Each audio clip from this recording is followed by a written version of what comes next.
আসসালামু আলাইকুম সুপ্রিয় বন্ধুরা, আরো একটি নতুন ভিডিওতে আপনাদেরকে স্বাগত জানাচ্ছি। আমি আপনাদের প্রিয় বন্ধু এসআই টপর।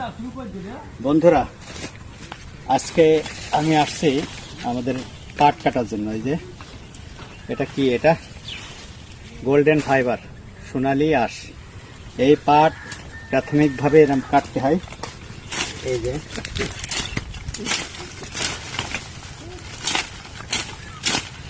এইভাবে কেটে 2-3 দিন এখানে রেখে দিতে হবে।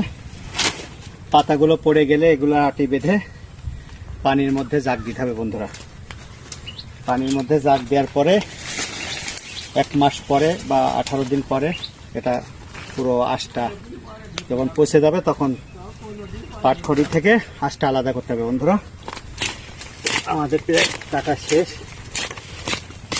এই যে পুরো জমিটা দেখো একটু, কাটা শেষ হয়ে গেল। এখন আর এতটুকু আছে, এদিকে দাও। তো আপনাদেরকে কিভাবে পাট কাটে সেটা দেখালাম, এবং এটা কাটার পরে আটি বেঁধে এই যে পাটটাকে এরকম আলতো করে ধরে এই টান দিলে একসাথে 4-5টা কেটে চলে আসে। এই তারপরে এটা ধাক্কা দিয়ে এই রেখে।